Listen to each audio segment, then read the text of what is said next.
in this country because all the rhetoric, all the hype is so extreme. That's why I've always said facts and opinion. I can give you my opinion. It's different than the facts. What happens out there today is they put the two together. People create their own facts to advance their opinion. You want to advance your opinion? Advance your opinion. Don't create facts.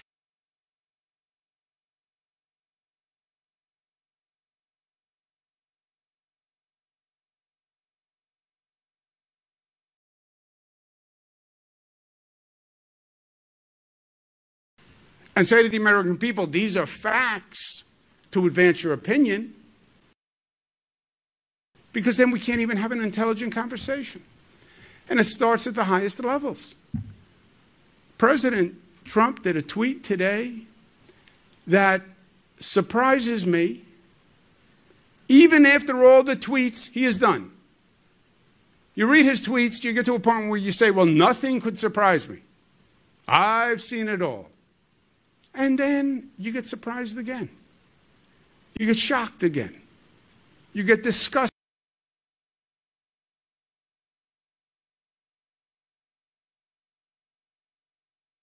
Again. President of the United States. It's supposed to be a responsible position and a responsible person.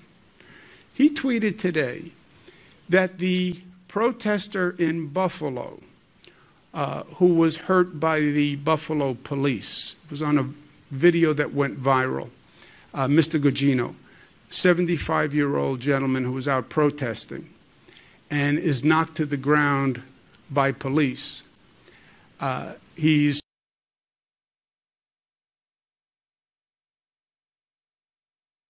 hospital in Buffalo. He was in intensive care. He's no longer in intensive care, but he's still hospitalized. I spoke to him the day he was brought into the hospital.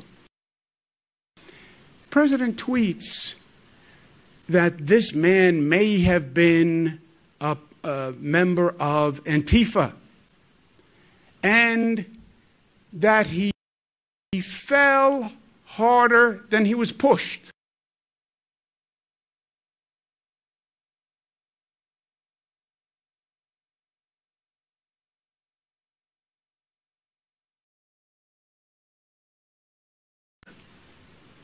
Could be a setup. It's all made up.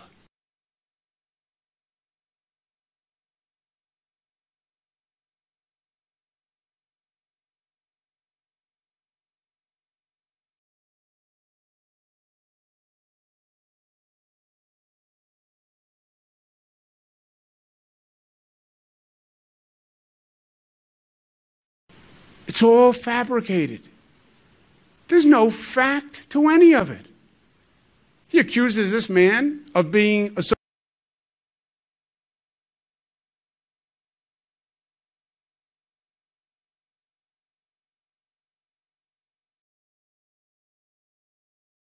Antifa. No proof whatsoever. No fact, just an assertion. He fell harder than he was pushed. In the video, you see him pushed, and you see a 75-year-old man fall backwards and hit his head on the pavement. What does that even mean? Fell harder than he was pushed. What do you think it was? It was staged? Do you think the blood coming out of his head was staged? Is that what you're saying? You saw his head hit the pavement. You see blood on the pavement. Maybe he fell harder than he was pushed. How reckless, how irresponsible, how mean, how crude. I mean, if there was ever a reprehensible, dumb comment, and from the President of the United States, at this moment of anguish and anger, what does he do? Pours gasoline on the fire. If he ever feels a moment of decency, He should apologize for that tweet because it is wholly unacceptable.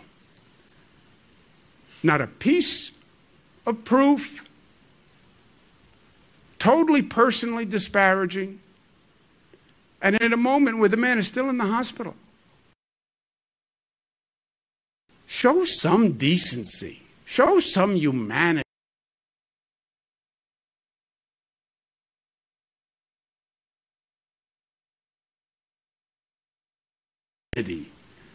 Show some fairness. You're the President of the United States.